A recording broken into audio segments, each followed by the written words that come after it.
Welcome back to Turning Hard Times into Good Times. I'm your host, Jay Taylor, and I'm really glad to have with me Michael Oliver once again. Michael joins me almost every week when there's time to squeeze him in here because I really like his work. I like his structural momentum models that he puts together, and I would suggest those of you who may not be familiar with his work, go to olivermsa.com, olivermsa.com to learn more about what Michael does. Thank you, Michael, for joining me again.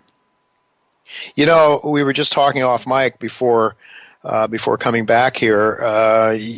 Normally we talk to you about what are your technical models telling you about the various markets, and we do want to ask you about that. But you had some interesting insights, I think, into what is transpiring now politically in Europe. Talk to our listeners a little bit about what you were telling me before we went back on mic here.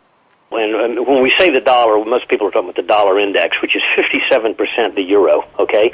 So it's really an inverse of the euro, not the specific dollar, yen, dollar, Canadian, etc. But the dollar index, which is what most people focus on, has been heavily influenced by the weakness in the euro, therefore strengthened the dollar. And the weakness in the euro has been brought upon by Merkel policies, Draghi policies, basically a uniform view of what Europe should do vis-a-vis debt, debtor nations, and so forth. And so a lot of the political trends that are in force in Europe are really Mother Merkel's. She's in charge. But she's really not been totally in charge politically. A lot of her own coalition within Germany is a little bit rattled, has been, and she's had to patch it up from time to time. So it's not like she's a monolith. But this recent event has given further rise, I should say, to a lot of opposition parties throughout the core of Europe that have already been rising to the point of where they're getting 10 and 20% of the vote. Not enough to command positions of power, but enough to get attention. And now with this recent event, the immigration issue comes to the forefront, and therefore these parties benefit, like Le Pen's party in France, the National Party. There's other ones in each country. The question that you have to ask yourself is, will this event cause a political shift in Europe that is antagonistic to? Because a lot of these parties don't just disagree on the immigration point, they disagree with these other core policies. Can this event help trigger these parties into power? Yeah. Or at least in sufficient power where they can dismantle the Merkel model? Now, it's a speculative question, but clearly there's an impetus here. And there was already an impetus before this event. This just hyper-ventilated it. So I think it's something you have to think about as a variable in the markets going forward. Yeah, for sure. Well, the Eurozone itself and reduced living standards for especially the countries along the periphery, but also in France things hadn't been going all that well. I think economically, Germany a little stronger. But it's, as you say, it's not just the immigration issue. Well, let me ask you, Michael, why do you think that the market's reaction to the tragedies in Paris were rather muted on Monday? Why do you think that is? I think they always are. Pardon me. First off, that has nothing to do with market stock prices, economic trends. It is a terror event, and it is what it is. But if you'll go back and look throughout history, pretty much even after 9/11, once they opened the market and you gave it about an hour to collapse, if you bought, you made a lot of money. The subway bombing in London, if you bought that, you made money. And quite often these things are occurring coincidentally or perhaps not at the end of near-term sell-offs, so that by the time the event occurs, you're not at a high, but you're at a low. And so all the oversold crowd comes roaring in to buy a bargain, the contrarian crowd. And I think that's all this was. I don't think it really was a fundamental statement at all. The market was near-term oversold. This event happened. After all, you just dropped the S&P roughly 100 points as of, in the dark on Sunday, trading the electronic futures from where it had been several weeks before. Yeah. So it was near-term oversold, and I think that's all it really was. I think it was fundamentally irrelevant that event occurred. All right. Well, I suspect that low also, by the way, that we made on the S&P cash on the Monday's opening at 2020, which happens to coincide precisely with a high that occurred back in September. So it's a price chart amateur thing. will not ultimately hold as the low of the sell-off. Okay, you think we're going lower? Okay, so yeah, I think so. Now, as far as a further big drop, in other words, getting the real bear market underway, that may be held off until next quarter. In other words, this particular sell-off might not feed into a continued sharp decline. It might just drop, below that low and then go into a coil between now and the end of the year. I see that as a possibility as well. It doesn't negate the longer-term negatives. It just says instead of achieving them soon, we're going to hold off until next year. What is the possibility here, Michael, of that maybe your bear market scenario might not be right? I had another technical analyst that I pay some attention to. I'd like to just read what he said this morning in the wee hours of his report when he sent his report out. Stocks counterintuitively brushed off the horror in Paris. Well, you're saying that's the way it always does, and rallied sharply Monday, November 16th. Monday's rally showed sufficient upside momentum to trigger a new buy signal in our purchasing power indicator. It's one of the indicators that this gentleman uses. This is occurring at the same time the VIX generated a new stock market buy signal, closing back inside its 2 standard deviation Bollinger Bands. Respecting these important indicators, we have to recognize that this flies in the face of the top wave mapping. He's an Elliott wave guy. So we have to consider the possibility the S&P and the industrials could be headed for new all-time highs, and an alternate large degree wave picture is occurring. If so, the low on November 13th could be the trend turn of that November, in November. I guess you don't see it that way, though. You don't think we're heading for new highs? That it could behave in such a way that kind of talk could gain some chatter. Because I think you could see stability between now and the end of the year, coiling in the 2,000 area, let's say on the S&P, for example, between 2,000 and 2,100, which is where we've been for the last month or so. I can see the coiling up, but I do think we've probably have seen our high, which actually we had predicted in January of this year, 2130. We bumped it twice this year, then fell sharply, then came roaring back up to 2116 point something 3-4 weeks ago, and just couldn't make it, and then dropped nearly 100 points. I think the market is broken. It might coil. It might fool you. Now, remember how it behaved in late 2007. We had a horrible sell-off into the summer low of August 2007. Then we had a couple 100-point rally into October of 2007 when Bernanke came in, made an all-time new high. Then the market, between the October high and the end of the year, dropped sharply into November as if it wanted to go back down. A Fed spokesman, I think it was a vice chair of the Fed, made a speech that helped it, boosted it back up into December. And we put out a report late in December and said that if the S&P does not close above 1,500 this year, it's in dire straits if it closes in the high 1400s, because when it opens, it's going to break some more annual structures. Well, that coiling process where you fool both sides, that's the way we wrapped up the year of 2007, which was in fact a topping year.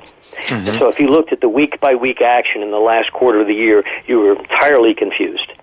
It looked like it wanted to collapse, explode, and finally it closed with a whimper, and when it opened the next year, it was just bombs away. And I think we could be setting up for that, in which case that gentleman's argument will seem to have some merit if, in fact, we go into a coil here. Yeah, and I mean, that could be... Yeah. It could be the thing that delays this decline then until the first quarter of next year, I guess, in your thought. Well, one of the things I think that I really appreciate about your charts is that when you show these momentum charts compared to the price charts, in many cases it looks so different. And gold is one of them that I noticed, one that you put out this week, where the momentum chart looks pretty much stable and sideways and going nowhere. Building a base perhaps, but seemingly capped with a ceiling over top of it. But it looks quite a bit more constructive than the price chart. But what are you seeing now with gold? Same story, I think.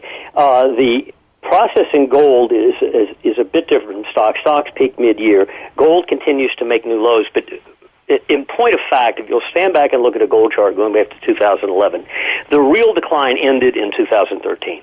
We were at 1178. That was the low that year, twice. We've since blown that low out by a couple percent. Each time we make a new low, we go a couple percent beyond the prior low, stop and turn up, and then retrace the ground that we just declined. We just did it again today. We took out the July low, which had been at 1072.30. We traded down to 1063.40. I think we're back above 1070 again. I still think gold is, price-wise, is an erosional basing action. In other words, it keeps making a new low, but only nudgingly. It doesn't really sincerely open up. And the momentum continues to sit there poised like a snake, ready to coil through the structure. The structure is massive. It's like almost 3 years wide. Right. The last time I saw a structure like this occurred with the Shanghai Stock Index in the summer of 2014. That index at the time was at 2,100, and nobody wanted to own Shanghai. It went from 2,100 to 5,100 in 11 months when it went through that structure. I might say that nobody except Michael Oliver. I don't know of anybody else that was. I mean, there probably was somebody out there, Michael, that thought it was time to buy it, but I don't know. That was a fantastic call, and obviously. But the point being, though, what you just said, it's not wisdom on my part at all. It's simply that momentum built a structure that a blind person could see on a Braille chart. It was so clear that there was a bottoming process, even though Shanghai would every several months nip out a new low, rally, nip out a new low, rally. But really the gas was out of it on the downside in price. It was incremental. And then finally one time it turned up and it wasn't fake. It was for real. And it, more than doubled within 11 months. Now, at the top at 4,700, we said get out. But the point being that was the same type of base that gold has now. And inversely, it's the same type of momentum structure that oil had back in the summer last year when it broke down, which is a huge flat structure that spans several years. You couldn't see it on a price chart, but you could see it on momentum. So when I see these type of structures, it just tells me, wake up, this market is setting up for a big move. The only issue then becomes when. And that's a simple matter of monitoring. It's a monitoring process. Right, exactly. Well, oil, then, you put out something earlier today, big oil, and you said it's premature to be talking about a bottom. We got about 3 minutes left here yet. Could you comment on I was talking about the major oil stocks, and I especially think the major oil stocks have not bottomed. They've had a nice rally just like the market over the last few months, but I don't think the low they made was anywhere close to the low they're going to make. I think they'll go back down with the market. When the S&P goes down, the oil stocks will go down. I think at that point you should probably focus more on what the S&P does rather than what oil does in terms of trying to buy the bottom in oil stocks, which I suspect you'll see next year. But I don't think you've seen it yet, and I think people talking about buying the bottom in the oil stocks are way, way premature. But you don't see an awful lot of downside yet. For oil itself, I guess. Well, in oil itself, I think oil's main function is to act as a Judas goat, take things to the slaughter, and that could be some companies that have debt that's tied to submerged oil prices, which hurts them day by day. It isn't an issue of oil going down, it's an issue of oil staying where it is now. I do think oil will probably make a new low, below the low we made a couple months ago, which was just below 38. I don't see any precipitous decline in oil. I just see this teasing torturous process where in every rally fails, you make a new low, people get disappointed. But the main function of oil now is to damage certain things. And it's known. I mean, it is known that certain entities are in trouble because energy prices are depressed and low and they can't pay their debts. And if that doesn't change, then there's going to be a problem and some headlines. I think oil will probably bottom when those headlines occur. Which leads me also with a minute or so left here. Your let's say high yield debt models, they still looking pretty shaky now. I mean, I guess we should be looking to short there possibly. Yeah, actually, a couple quarters ago we suggested shorting. The decline has not been precipitous yet. It's just been layered and persistent. Meanwhile, at the same time, the TLT, which is the ETF of U.S. Treasuries, has gone up. So it's an equal and opposite situation. If the safe stuff goes up, the formerly good stuff, the high-yielding stuff that the Fed wanted us to buy, which did quite well from 2011 through about 2014, now suddenly is a huge liability, technically speaking and fundamentally. And so, yes, that continues to get worse. And I'd also start watching muni bonds. MUB is the ETF for them. Okay. Well, potential area. All right. Well, we'll be watching those. I imagine you'll be putting a report out. So, folks, go to OliverMSA.com, OliverMSA.com, and you might want to consider subscribing to Michael's letter, and you'll get this stuff. He tells us here, and he puts out an awful lot of stuff every week. We talk about a couple of the things that he's been talking about during the week, but you really do very, very well to subscribe to OliverMSA.com. Thank you very much, Michael, for being with me once again. Always a pleasure talking to you, always insightful, and that's why we like to have you. Thank you so much.